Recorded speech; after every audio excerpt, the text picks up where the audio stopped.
어릴 때의 우정은 마치 마르지 않는 샘물 같았습니다. 매일같이 함께하며 웃고 떠들고 때로는 싸우고 다시 화해하는 시간들이 우리의 성장 속에서 자연스러운 일부였죠. 하지만 나이가 들고 시간이 흐르면서 그 샘물이 점점 말라가는 듯한 순간을 느끼게 됩니다. 예전처럼 설렘을 느끼기보다는 약간의 어색함과 불편함이 자리를 잡는 이유는 무엇일까요? 심리학적으로 사람의 성격, 가치관, 그리고 삶의 우선순위는 시간이 지나며 변화합니다. 어린 시절에는 비슷한 환경과 경험 속에서 친구를 만나기 때문에 공통점이 많았습니다. 그러나 성인이 되어 각자의 삶의 방향이 달라지면 그 공통점이 줄어들고 대화의 접점이 사라지는 경우가 많습니다. 예를 들어 A와 B는 학창시절 둘도 없는 친구였습니다. 그러나 A는 결혼과 육아로 바쁜 일상을 살고 B는 커리어와 자기 개발에 집중하는 삶을 선택했다고 가정해 봅시다. 오랜만에 만난 두 사람은 서로의 삶을 이해하고 존중하려고 노력하지만 깊이 있는 대화를 이어가는 데 어려움을 겪습니다. A는 육아에 어려움을 이야기하지만 B는 그 상황을 경험하지 않았기 때문에 진심으로 공감하기 어렵습니다. 반대로 B가 직장에서의 성취와 고민을 이야기할 때 A는 그 화제가 멀게 느껴집니다. 이런 미묘한 거리감이 점차 어색함으로 이어지게 됩니다.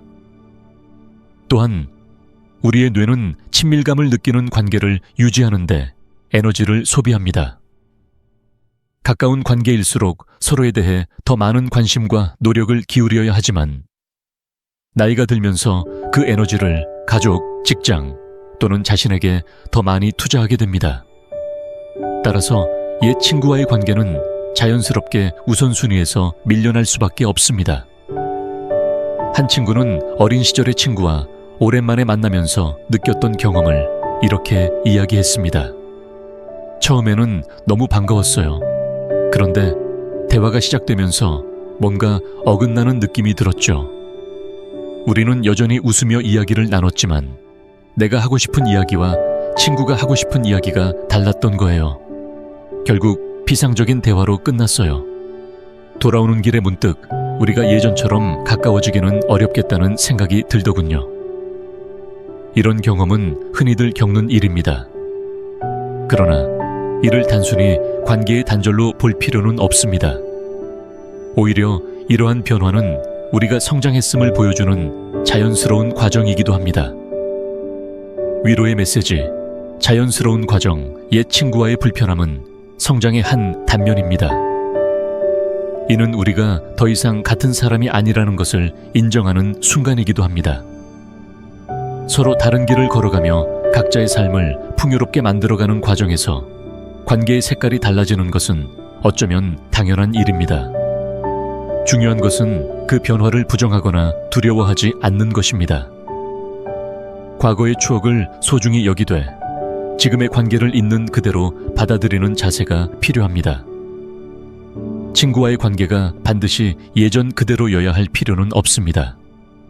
새로운 방식으로 관계를 이어가거나 때로는 편안한 거리감을 유지하는 것도 관계의 건강한 진화입니다.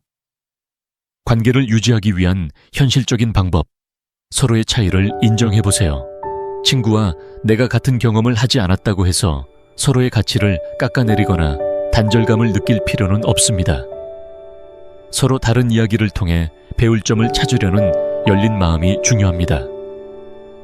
작은 접점을 찾아보세요. 공통 관심사를 다시 발견하거나 새로운 취미를 공유하는 것도 좋은 방법입니다. 예를 들어 함께 운동을 하거나 책을 추천하며 대화를 시작할 수 있습니다. 의도적으로 시간을 내보세요. 바쁜 일상 속에서 우정을 유지하려면 노력과 시간이 필요합니다. 가끔은 특별한 날을 정해 함께 시간을 보내며 관계를 회복할 기회를 만들어 보세요. 거리를 두는 것도 방법입니다. 때로는 거리를 유지하며 각자의 삶을 존중하는 것이 오히려 관계를 더 건강하게 만듭니다. 억지로 친밀함을 강요하지 않고 자연스럽게 연결될 때를 기다리는 것도 좋은 방법입니다. 마무리하며 우리가 어릴 때의 친구를 완벽히 이해하지 못하거나 불편함을 느낀다고 해서 그것이 실패를 의미하지는 않습니다. 이는 삶의 여정 속에서 우리가 서로 다른 방향으로 성장했음을 보여주는 아름다운 흔적입니다. 옛 친구와의 관계는 때로는 변하고, 때로는 멈추며, 때로는 새로운 모습으로 재구성됩니다. 그 변화 속에서도 추억은 여전히 우리 안에 살아 있습니다. 중요한 것은 과거에 얽매이지 않고 현재의 자신과 관계를 받아들이는 것입니다. 그 과정에서 우리는 더욱 깊이 있고 풍요로운 삶을 살아갈 수 있을 것입니다.